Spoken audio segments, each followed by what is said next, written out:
Hey everyone, welcome back to the deep dive. We know you're all here because you're really dedicated to getting better at English listening. Yeah, and we want to dig into something today that might just change the game for you. It's not even about like finding new podcasts or new apps or anything like that. Right. It's a little deeper. Exactly. We've been looking at some really interesting research. There was this fascinating piece in Applied Linguistics Quarterly, and it really highlighted this thing that happens when people hit a plateau in their listening progress. Yeah. They tend to think, oh, I need to find something different to listen to. This isn't challenging enough. Right. They think it's the content. Right. Like, this podcast isn't doing it for me anymore.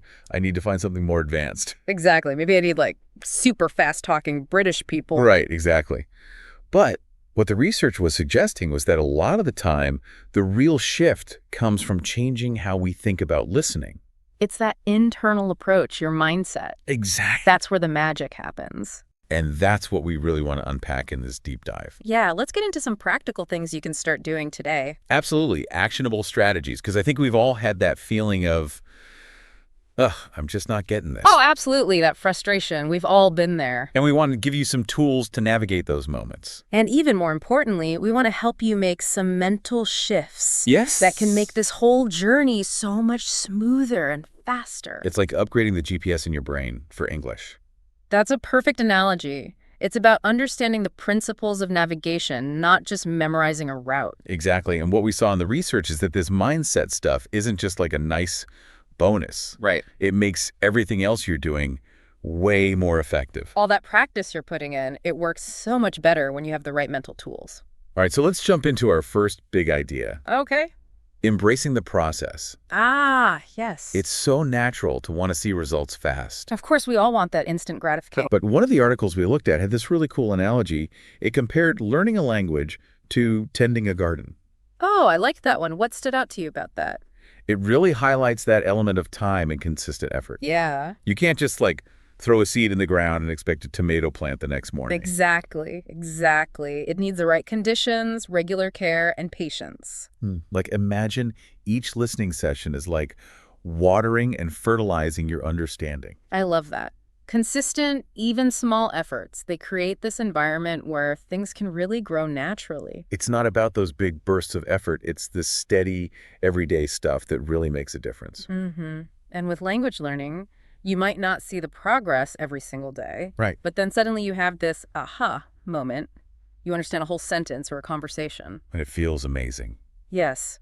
But even when you don't see those big leaps, things are happening beneath the surface. Your brain is making connections. You have to trust the process. And I think that ties into something you mentioned earlier about learner anxiety and how mistakes can feel like huge setbacks. Oh, absolutely. We put so much pressure on ourselves to understand everything perfectly. Right, that feeling of, I should have gotten that. But you know what? The research actually suggests those moments of misunderstanding are vital signs. That's a great way to look at it. They're not failures.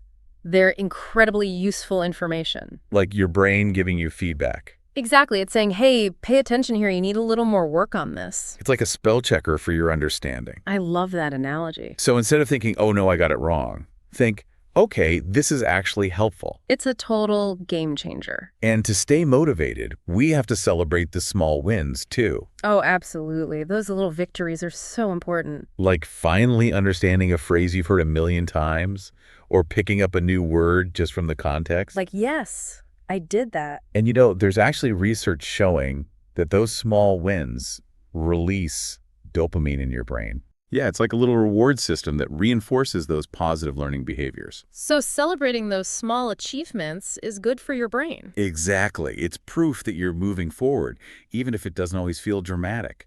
And sometimes progress can feel so incremental, it's hard to see in the moment. Right.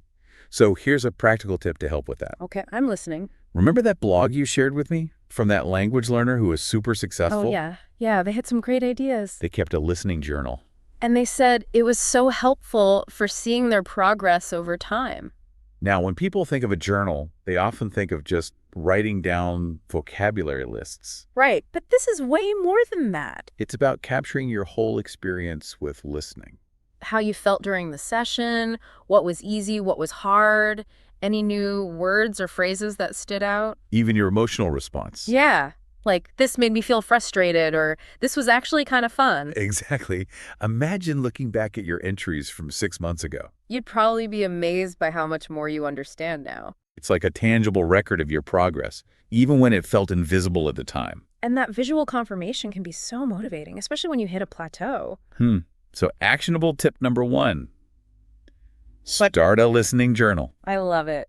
Okay, let's move on to another big concept that kept coming up in the research. Developing a growth mindset. Oh, that's a good one. I think a lot of people have heard of this term. Yeah, it's become pretty popular, and for good reason, especially when it comes to something challenging like language learning. So what exactly is a growth mindset? At its core, it's the belief that your abilities aren't fixed. You're not born with a certain amount of intelligence or language talent, and that's it. You're saying it can change. Exactly. You can develop your abilities through effort, through learning, through sticking with it even when it's hard. This is a big part of Carol Dweck's work. Right. She's done a lot of research on this. And the opposite of a growth mindset is a fixed mindset. Right. That feeling of, I'm just not a language person. Oh, I hear that all the time. And it can be so limiting. Yeah, it's like putting a ceiling on your own potential. Exactly. So when it comes to English listening, how does a growth mindset actually help? Well, think about those challenging audio clips, the ones that seem too fast or have too many unknown words. Right. The ones that make you want to give up. With a growth mindset, you see those as opportunities. Instead of thinking, I'm just not good at this, you think, this is hard, but I can get better. It's like, bring it on. This is going to make my brain stronger. Exactly. And the more effort you put in, the more actively you listen, the more you immerse yourself. The better you get. It's a direct result of your dedication. It's like strengthening a muscle. Right. The more you use it, the stronger it gets. And the more you believe you can improve, the more likely you are to actually put in the effort. It becomes this positive feedback loop. I like that. You start believing, and that belief fuels the actions that lead to improvement. So another actionable tip, develop a personal mantra. Ooh, mantras are powerful. They are, right. It's like a short, powerful phrase you can repeat to yourself for encouragement. One of the resources we looked at suggested this. Whenever you feel that frustration creeping in while listening, remind yourself, I may not understand this yet, but with more listening, I will. I love that because it shifts the focus from that feeling of I'm not good enough to a belief in future progress. Right. It's not about failure. It's about recognizing that learning takes time and effort. And studies have shown that this kind of positive self-talk can actually change your brain. Really? Yeah, it makes you more resilient to challenges. That's amazing. Okay, let's move on to something I think a lot of learners struggle with. Okay. That feeling of being overwhelmed by not understanding every single word. Oh, that's a big one. We see this all the time. There's this idea that you need perfect comprehension to make progress. Like you have to catch every single word. But even native speakers don't do that. Right. We miss things all the time. Think about it. There's background noise, unfamiliar topics, people talking fast. There's always going to be some level of uncertainty. So we have to get comfortable with that. Exactly. Tolerance for ambiguity is key. It's such a good phrase. Instead of fixating on the words you don't know, focus on the overall meaning. The gist. Yes, the gist of what's being said. You don't need every single puzzle piece to see the whole picture. Right. You just need enough to get the general idea. And our brains are actually amazing at filling in those gaps. We do it all the time in our native language. So it's about trusting that ability and applying it to English listening. It's like, hey, brain, I know you can do this. Help me out here. And the more comfortable you get with that level of uncertainty, the more you can rely on context clues. You start to put the pieces together, even if you're missing a few. Okay, building on that idea of focusing on the gist. Yeah. Another big obstacle is this habit of mental translation. Translating every single word in your head. It's exhausting. It is, and it really slows you down. You're basically trying to do two things at once. Processing the English and then translating it into your native language. It's like watching a movie with the delayed voiceover. You're never fully present in the English. So how do we break this habit? Can you practical tips? Try this. Listen to a short piece of audio, maybe a news report or a podcast clip. Okay. And then immediately summarize the main points, but do it in English. Ooh, I like that. Don't go back and analyze every word. Just focus on the big picture. It forces you to use your intuitive understanding. And you might be surprised by how much you actually get. I think a lot of people underestimate their abilities. Okay, let's switch gears a bit and talk about consistency versus intensity in your listening practice. This is an interesting one. There's this misconception that you need these long, infrequent listening sessions to make progress. Like cramming for an exam, but with your ears? Exactly. The once-a-week, 3-hour marathon approach. But the research actually shows that regular, even short bursts of listening are way more effective. 10 to 15 minutes every day is better than one long session once a week. It's about building a sustainable habit. Exactly. It becomes part of your routine. Like brushing your teeth. Instead of this big, scary thing you have to mentally prepare for. And those shorter, regular sessions help prevent burnout too. Which is huge because burnout can lead to giving up. Exactly. So, actionable tip. Set a realistic daily listening goal, even if it's just 10 minutes. Find something that fits into your schedule, even if it's just listening while you're making dinner. Or during your commute. There are so many opportunities throughout the day. Okay, let's talk about active versus passive listening. Another important distinction. These are two different approaches, but they both have their place. So what's the difference? Active listening is all about focused engagement. You're paying close attention, maybe taking notes, looking up words. It's a very deliberate effort. Passive listening is more about creating an immersive environment. You have English playing in the background while you do other things. Like chores, cooking, exercising. You're not necessarily trying to understand everything, but you're exposing yourself to the sounds of the language. And both are important. They work together to build your comprehension. So how can we incorporate both? Aim for at least 10 minutes of active listening each day, where you really focus.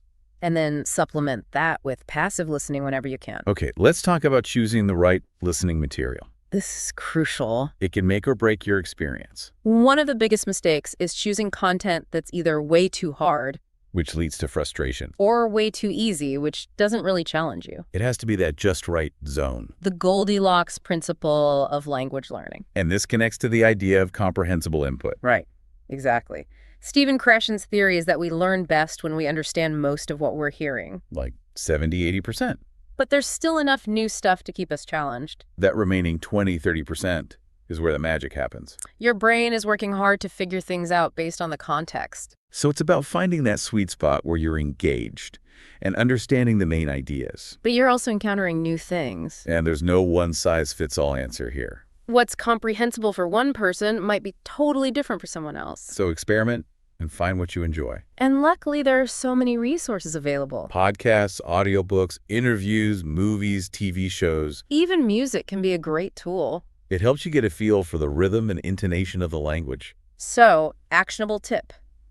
Find an English podcast that genuinely interests you. And start with episodes that offer transcripts so you can follow along. Then gradually wean yourself off the transcripts as you get more comfortable. Okay, let's move on to some more active techniques you can use. Right. Imitation and shadowing. These are so powerful. They can really take your listening to the next level. So what are they? Imitation is basically copying how a native speaker talks. Their pronunciation, their intonation, their rhythm, everything. And shadowing takes it a step further. You're listening and repeating almost simultaneously. Like your voice is chasing theirs. And what's so great about these techniques is that they force you to pay close attention. You start to notice things you might normally miss. Like how words are stressed, the rise and fall of intonation. The natural pauses and rhythm of spoken English. And when you try to reproduce those things yourself, your comprehension improves. It's like you're embodying the language, not just hearing it. So, practical tip. Choose a short video or audio clip of a native speaker. Ideally one where you can see their mouth movements. And try to imitate their pronunciation and rhythm. You can also try shadowing, where you repeat right after them. It might feel awkward at first, but stick with it. Okay, let's shift gears and talk about something that's essential for long-term success. Motivation. And enjoying the process. Because if it feels like a chore, you're not going to stick with it.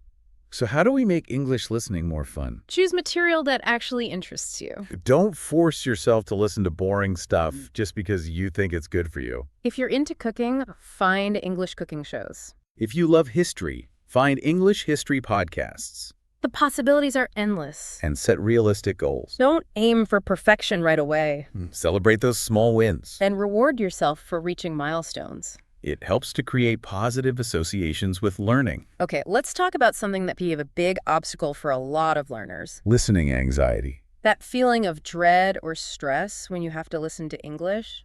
It's so common, but it can really hold you back. So how can we deal with it? First, recognize that it's normal. Everyone feels anxious sometimes. It's okay. Remind yourself that you don't have to understand everything perfectly. And if you start to feel overwhelmed, take a break. Step away, do some deep breathing. It helps to calm your nervous system. And then come back when you're ready. Be patient with yourself. Language learning is a journey. It has its ups and downs. Okay, last but not least, let's talk about tracking your progress and being adaptable. Language learning isn't always a straight line. There will be times when you feel like you're flying and times when you feel stuck. That's why tracking your progress is so important. It lets you see how far you've come.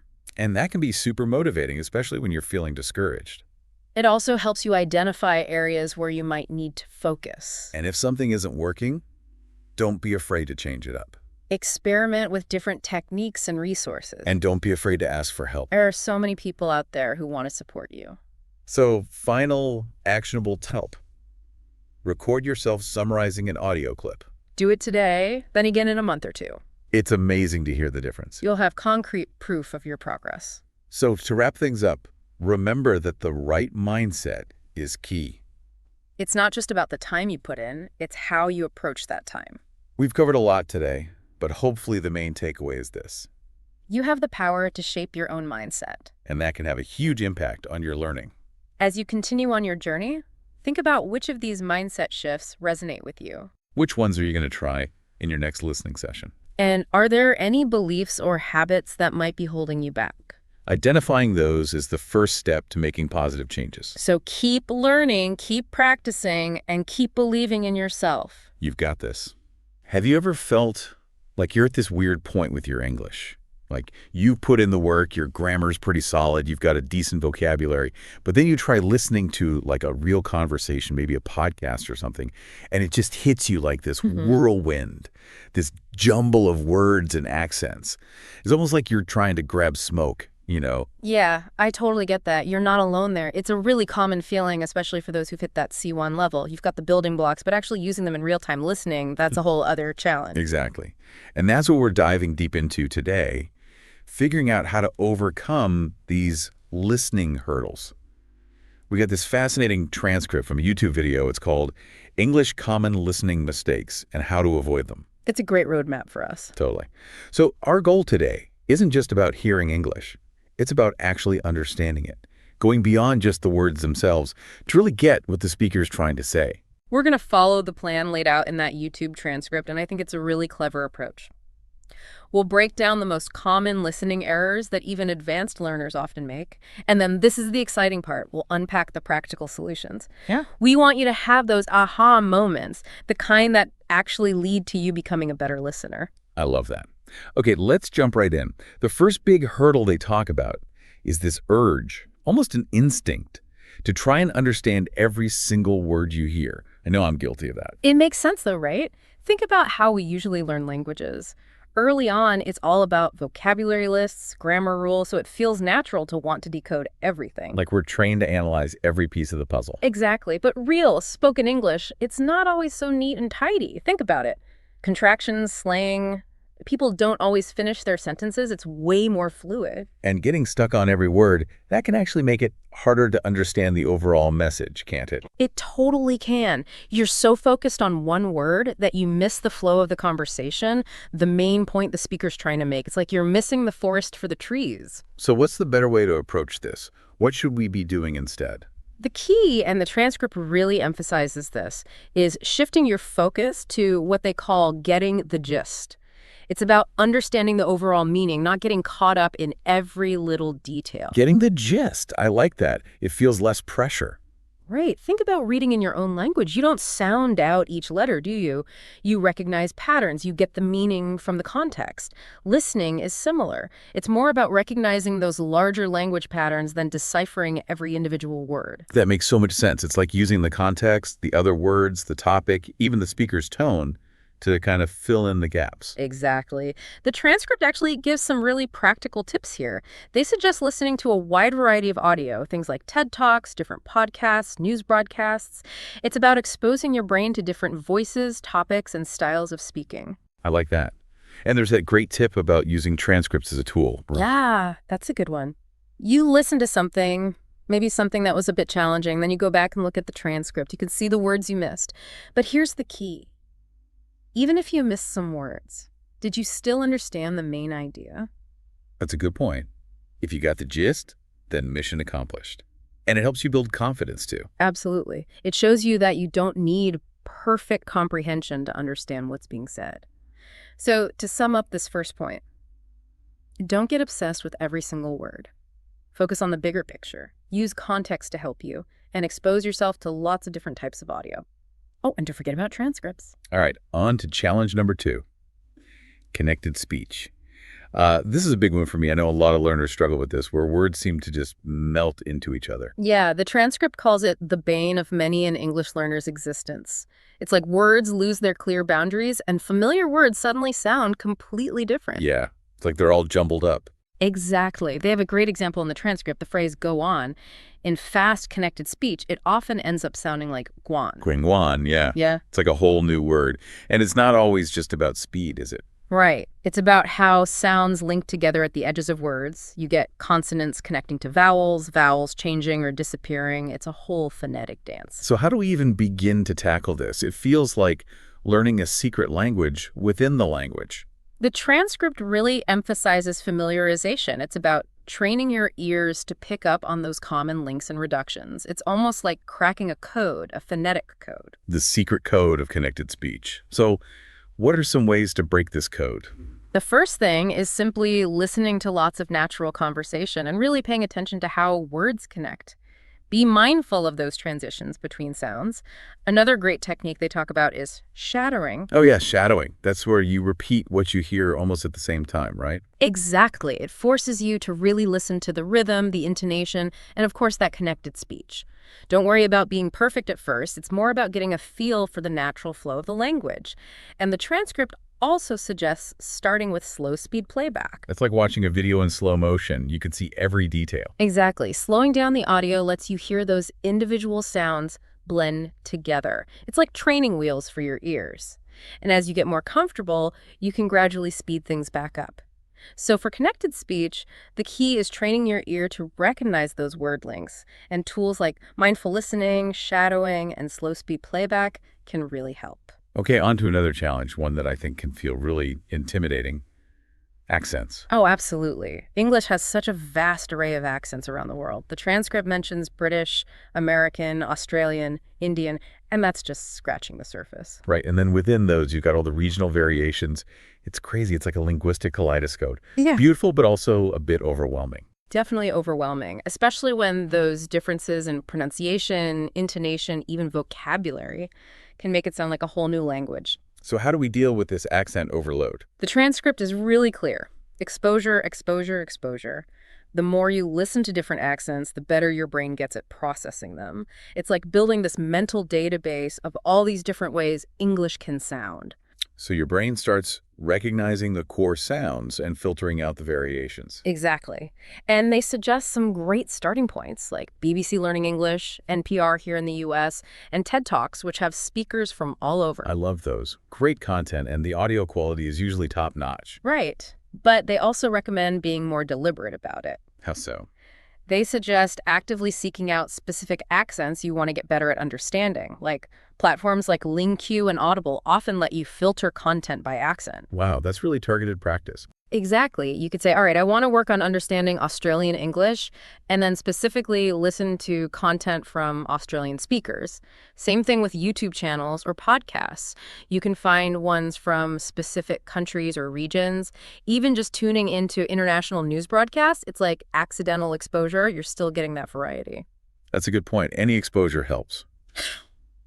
So to tackle the accent challenge, we need to actively seek out a wide range of English accents through different media to really train our brains. Yeah. Moving on to something that adds a lot of flavor to the English language, but can also be a major stumbling block: idioms and phrasal verbs. Yes, they're like the spice of the language, but figuring out their meanings, that can be a real head scratcher. Because the meaning of the whole phrase is often totally different from the individual words, right? Exactly. And the YouTube transcript has a great suggestion.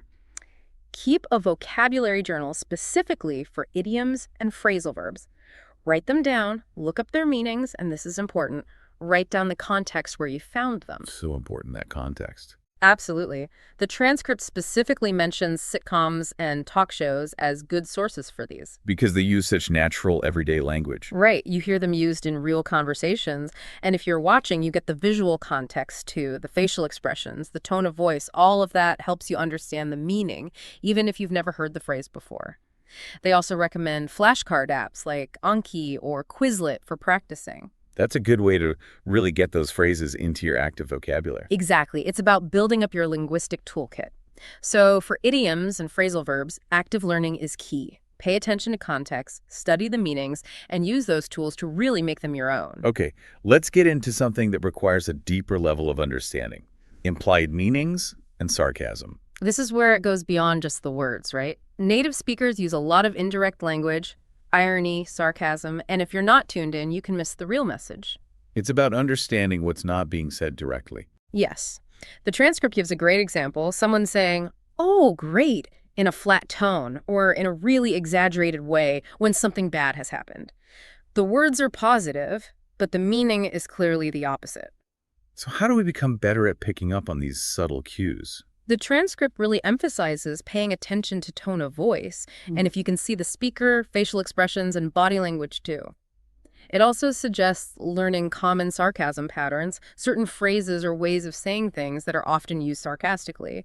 The more you're exposed to them, the easier it is to recognize them. It's like learning the language of sarcasm. Exactly. And they suggest practicing with dialogues that use implied meaning. You can analyze examples, discuss the intended meaning versus the literal words, even try role-playing to experiment with conveying different tones. That's a cool idea, actually trying to convey sarcasm or implied meaning yourself. It helps you get a better feel for it. So for implied meanings and sarcasm, pay attention to tone and context, learn those sarcasm patterns, and don't be afraid to practice with some role-playing. All right, on to a challenge that I think pretty much everyone can relate to, especially during those longer conversations.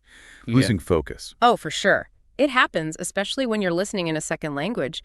Your brain is working overtime, and it's easy to get tired and let your mind wander. You're listening, and then suddenly you realize you have no idea what they're talking about anymore. You've completely zoned out. I know that feeling.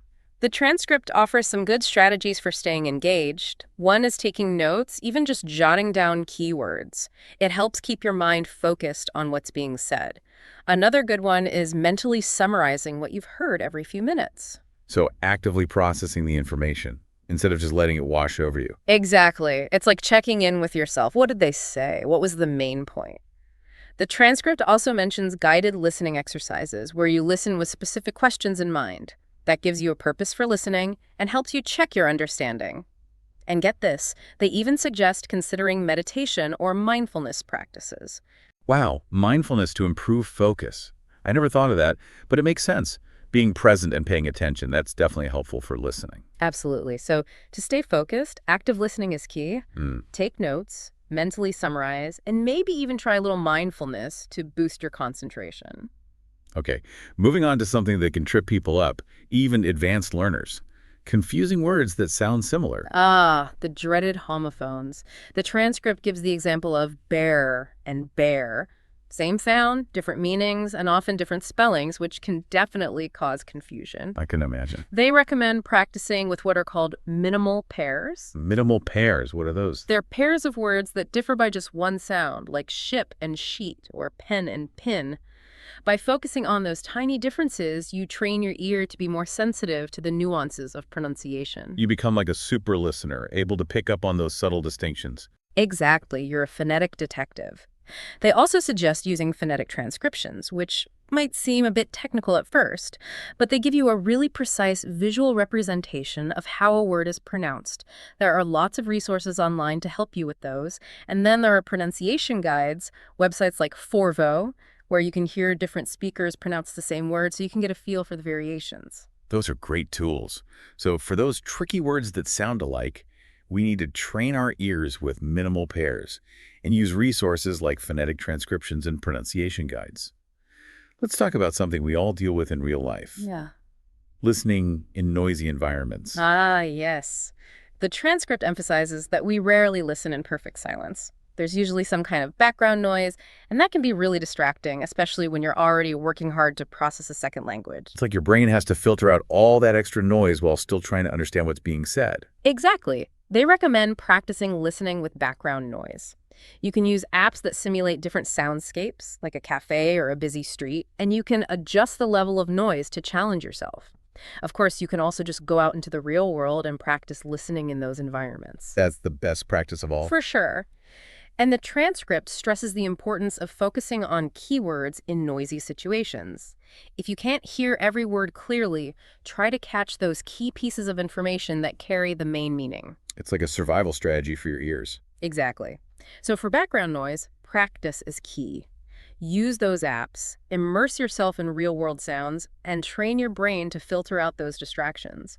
And remember, focus on those keywords. We're almost at the end of our list, and this next one is a biggie for many learners. Fast speech. The feeling that native speakers talk a mile a minute, swallowing half their words, it's a common complaint. It's often a combination of that connected speech we talked about and just the natural speed of spoken English. It can feel like you're being bombarded with words. The transcript suggests a gradual approach. Start by listening to audio that's a little slower than normal, and as you get more comfortable, gradually increase the speed. It helps your brain adapt. Watching videos with subtitles at first, then turning them off as you improve, that's another good strategy. There are also speed listening exercises where you intentionally listen to audio at faster speeds. You're like training your brain to keep up. Exactly. And the transcript also mentions something called predictive listening. Predictive listening, what's that? It's about using the context of the conversation, along with your knowledge of grammar and vocabulary, to anticipate what the speaker might say next. It's like giving yourself a head start, especially when listening to fast speech. So it's about using your knowledge of English to kind of guess what's coming next. Yes. So for fast speech, start slow, gradually increase the speed, and try to use predictive listening to stay ahead of the game. All right, the final mistake they highlight is a lack of exposure to authentic English conversations. And this is so important. Textbook English is great for learning the basics, but real conversations are often much more informal and unpredictable. They're full of slang, idioms, all those things we talked about. It's like the difference between practicing your dance moves in a studio and then going out to a real party. Exactly. The best way to bridge that gap is to have conversations with native speakers whenever possible. But if that's not always an option, the transcript suggests immersing yourself in authentic media. Things like vlogs, reality shows, they're great for hearing natural, unscripted language. Radio shows, audiobooks with dialogue, those are good too. Language exchange platforms are another option, where you can connect with native speakers online for practice. It's all about getting used to how English is really spoken in different contexts. Exactly. So seek out those authentic conversations, both in real life and through media, and you'll start to get a much better feel for the natural flow of English. Wow, we covered a lot in this deep dive. We went through 10 common listening mistakes and tons of great strategies for overcoming them. We did. And I think just being aware of these potential pitfalls is a huge step in the right direction. Absolutely. Recognizing the challenges is half the battle. And it's important to remember you're not alone in this. These are common struggles, even for advanced learners. And thankfully, we now have a whole toolkit of strategies to help us improve. Exactly. And as you continue learning, remember that improving your listening skills is a journey. It takes time and effort. So take those strategies we discussed, find the ones that resonate with you, and start practicing. Small, consistent effort can make a huge difference over time. And be patient with yourself. It's not a race. Here's a final thought to leave you with.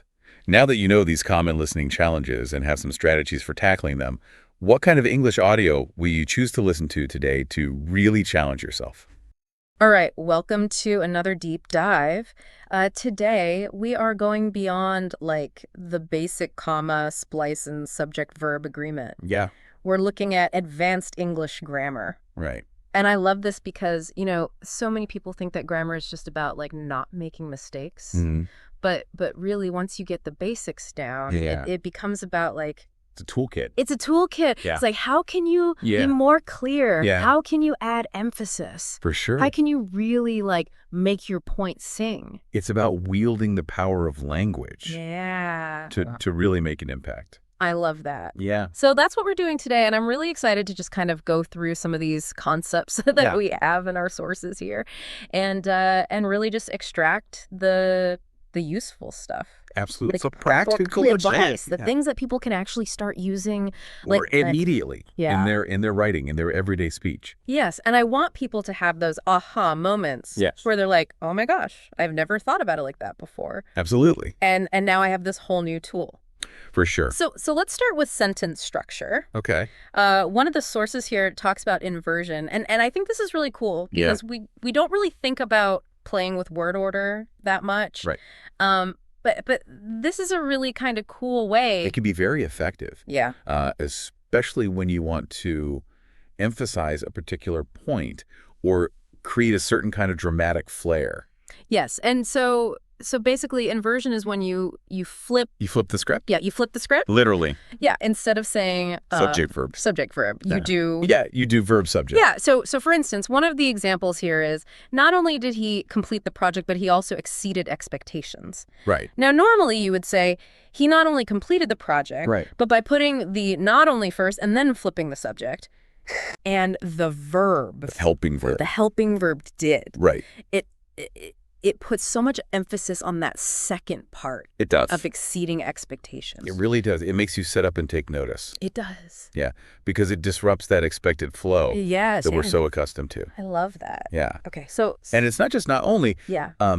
You can use other negative adverbs at the beginning of a sentence. Oh, like what? To create a similar effect. Yeah. Like, never have I seen such a breathtaking view. Ooh. Now...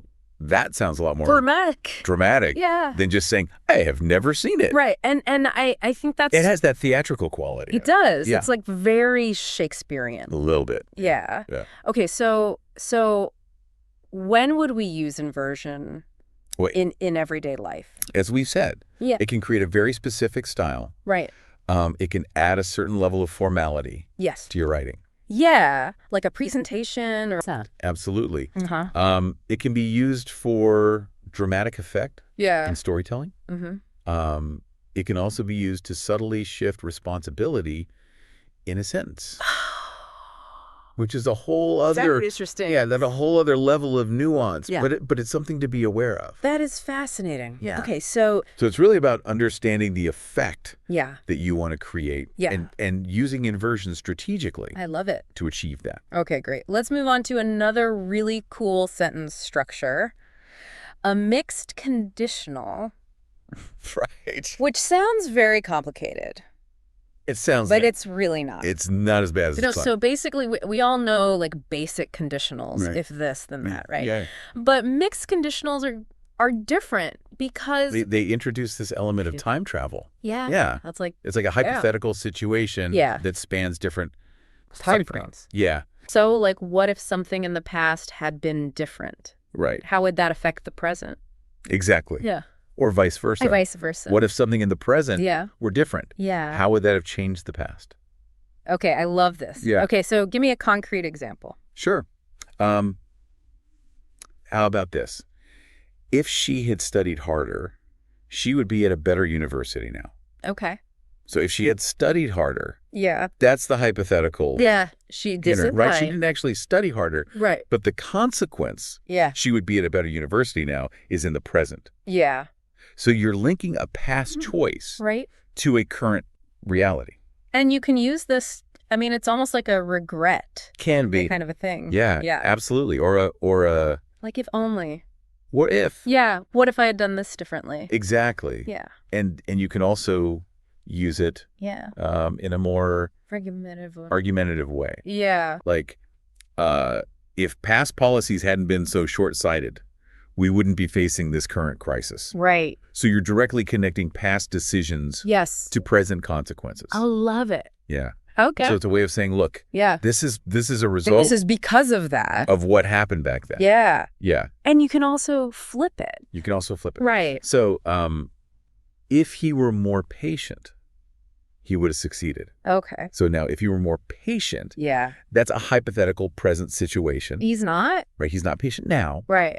But the result he would have succeeded is in the past. It's so interesting that you can kind of like go back and forth. You can play with time. Yeah. Yeah. And really highlight how those different time periods are interconnected. Yes, I love it. Okay, so mixed conditionals. They're powerful. They are. All right. Last sentence structure here that we're going to look at is cleft sentences. Cleft sentences. That cleft, I always think of like, splitting something. Yeah, like cleaving something in two. Exactly. So are we basically taking a sentence and like splitting it apart? Yeah, we're splitting it strategically for emphasis. Yeah. Yeah. So Cleft sentences allow you to emphasize a specific element within a sentence. Okay. By splitting it into two parts. Okay. And we often use phrases like it is or it was or a word. Okay, give me an example. Okay, so how about this? It was John who solved the problem. Okay. Now, the straightforward way to say that would be John solved the problem. Yeah. But by using the cleft structure, Right. it was focused element who rest of the clause. Yeah. You're really putting the emphasis on John. It's like you're saying like, oh, it wasn't Mary. You weren't John? It was John. It was John, yeah. Another example? Yeah. What I need is more time to prepare. Okay. The standard phrasing would be, yeah, I need more time to prepare. But by starting with what I need is, and putting more time to prepare, at the end, you're really highlighting. Yeah, it's not money. Exactly. It's not that. It's not help. It's not resources. Yeah. It's time. Yeah. Okay. So cleft sentences are really useful for guiding the listener's attention to a specific point. And for clarity. Yes, because you're making it very obvious what the most important state is. Yeah. Okay, I love it. Good. So we've looked at inversion mixed conditionals cleft sentences. Yeah. That's just sentence structure. That's just the beginning. Yeah. Yeah. Now let's look at how we can manipulate time itself with tenses. With tenses and aspects. Yes. Yeah. So let's start with the future perfect. Okay. So future perfect. Sounds a little intimidating. It does sound intimidating. That's actually. But it's really not that bad. Right. It's that bad. So basically, it's an action that will be completed by a specific point in the future. By a specific point in the future, yeah. And it kind of. So, for instance, by next year, I will have completed my degree. Right. Exactly. Okay. So you have the future point in time by next year. Yeah. And then you have the action that will be finished by then. Will have completed. It's like you're looking back from the future and saying like, yep, I'm done. It's done. And it's finished. Yeah. And then you have the future perfect continuous. Oh my God. Which adds the element of duration. All right. So it's not just that the action will be completed by a certain point in the future, but it emphasizes how long it will have been going on for up to that point. Okay. So an example would be like, by the time you arrive, we will have been waiting for 2 hours. Yeah. So it's not just that we'll be done waiting when you get there. Yeah. It's that we will have been waiting continuously. For 2 hours. For 2 hours. And it makes me think of like, sometimes like when you book a flight or something and it's delayed. And you get the notification. And it's like, well, by the time this plane takes off, we will have been sitting here for... Stuck at the gate. 5 hours. Yeah. Yeah. Yeah, okay. So it really emphasizes that length of time. Yes. Yeah. And it's very useful for, Absolutely. planning and forecasting. Planning, project management. Yeah. Describing ongoing future situations. Yes. Yeah. I love it. Good. Okay. Let's look back in time now. Okay. With the past perfect continuous. Right. So past perfect. This is all about establishing the sequence of events in the past. Yeah. Making it very clear. Yeah. What happened. Shame first. Before what? Yeah. So a simple example. Yeah. She had finished dinner before the guests arrived. Okay. So had finished. That's your past perfect. Indicating that action was completed before the guests arrived. The next past action. Yeah, it's very clear. It's very clear. Okay. And then you have the past perfect continuous, which emphasizes duration. Yeah. So it's not just that an action happened before another action in the past. Yeah. But it really highlights how long it was going on for. Okay. So, for example, yeah. He had been running for an hour before he felt exhausted. Okay. So it'd been running. That's your past perfect continuous. Right. Emphasizing the continuous nature. The ongoing nature of that action. Yes. Before he felt exhausted. So it's not just that he ran, it's that he had been running for a whole hour. Exactly. Before he felt exhausted. Yeah, and that's an important distinction. It is. Yeah. Okay, so the past perfect and past perfect continuous are really helpful for creating detailed and vivid narratives about the past. Yeah, and especially for like historical writing and stuff like that. Yeah, any kind of storytelling where you want to really paint a picture of what happened. Of the sequence of events. Yeah. Yeah. Okay, great. Let's talk about modal and semi-modal verbs. Okay. Now, these are tricky. They can be tricky. Because they're so nuanced. Yeah, they add these subtle shades of meaning. Right. That can be hard to grasp. But once you do, once you do, it's really powerful. it's very powerful. Yeah. Yeah. So basically modals and semi-modals, they express more than just facts. Right. It's about possibility, necessity, obligation. Yeah. All these different shades of meaning. And they can really help us speculate about the past. Absolutely. Which is really interesting. Yeah. So for instance, one of the examples here is must have. Must have. Which expresses like a really strong belief about a past event. Yeah, it's like a deduction based on evidence. Right, like he must have forgotten about the meeting. You're like, well, yeah, that's the only explanation. That's the most logical conclusion. Yeah.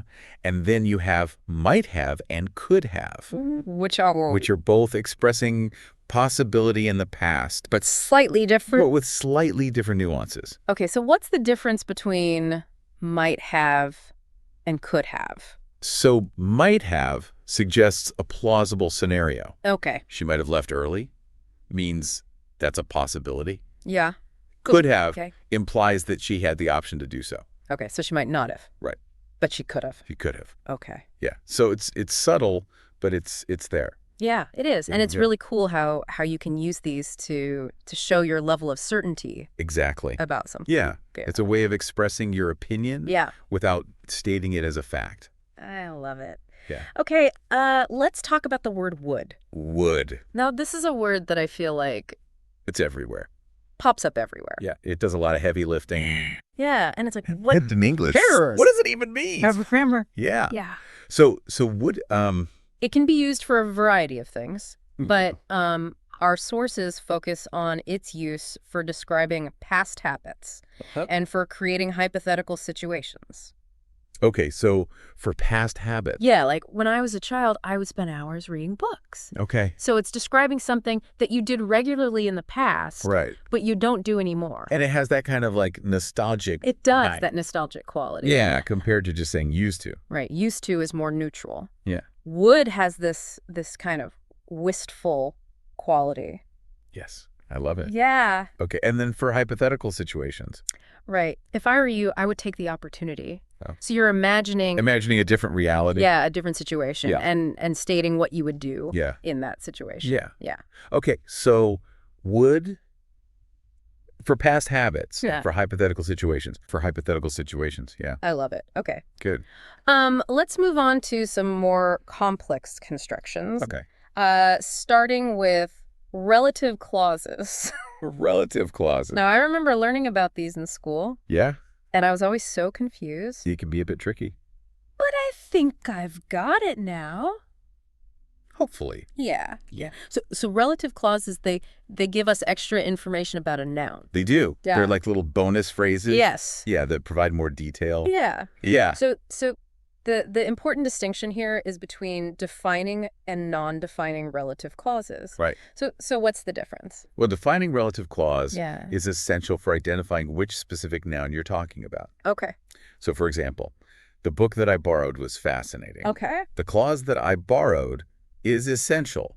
Yeah. Because it tells you which book we're talking about. Otherwise, it's just any book. Exactly. Yeah. And notice there are no commas. Setting it up. It's integral to the meaning of the sentence. Yes. Yeah. Okay, so a defining relative clause is essential to identifying the noun. Exactly. Okay. And then you have non-defining relative clauses, which add extra information. Extra, but not essential. But not essential information. Yeah, okay. So, for example, my brother who lives in Canada is visiting us next week. Okay. Now, the fact that he lives in Canada is additional information. Yeah.